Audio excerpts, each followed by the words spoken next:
Welcome to What's Next for IDEA. My name is Tim Villegas. We're thrilled to have you join us tonight as we explore the future of the Individuals with Disabilities Education Act and discuss the potential changes and challenges that lie ahead. Tonight, we are honored to have three distinguished guests with us, Dr. Jen Newton, Eric Garcia, Dr. Carolyn Teigland.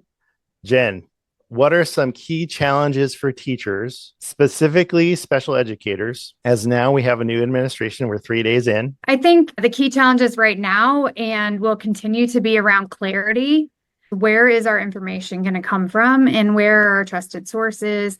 I think it's important to recognize that dismantling the Department of Education, which seems to be the big, scary sort of thing that everyone's concerned about, that's going to take an act of Congress. That's not going to happen overnight.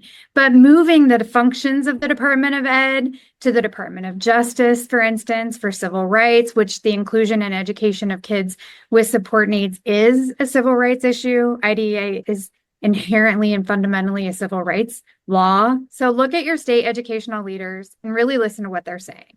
Listen to your school administrators or your state administrators, know what their priorities are so that you can determine where to begin your advocacy.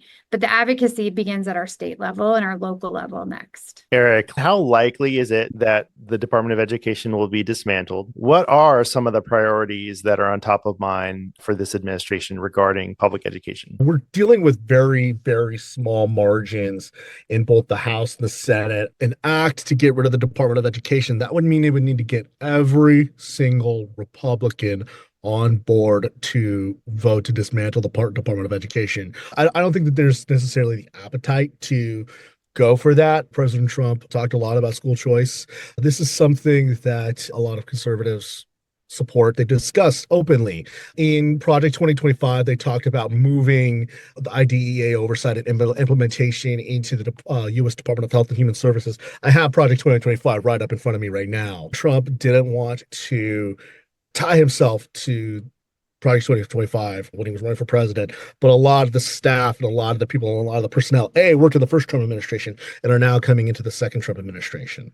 Carolyn, given that IDEA has not been reauthorized since 2004. And given your experience as a public school administrator, if there were changes to IDEA, how would that impact school systems, educators, learners? So it hasn't been reauthorized in 20 years. We're not talking about some simple accomplishment to fundamentally reauthorize and change IDEA.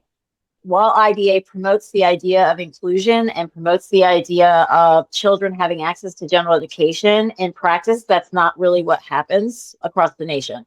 It's really very few places that we're seeing actual equity and access for children with disabilities. And frankly, if they get that access, it gets very quickly taken away if they don't show up in that space in a way that is acceptable to the educators in the space. So I really would be very surprised if there was some kind of movement to reauthorize IDEA because of this idea that it creates an equitable turning point. This is a civil rights issue, but it's not a civil rights issue that there's a ton of momentum behind, unfortunately. I would love to see more momentum behind it. And aside from the funding aspects of IDEA, I don't know what that motivation would be. Maybe it would be around the idea that we want to give states and local school systems more control over how they use that funding. But then is there really an appetite to decrease the supports for kids with disabilities? Because frankly, it's more expensive to segregate children. So if we're decreasing the funding stream to schools, what is that going to look like in terms of the level of support they're going to have? I really think that there would be pushback from local states and local school systems around the idea that they would get less funding for children with disabilities because that it's expensive to provide related services, to provide those supports in schools.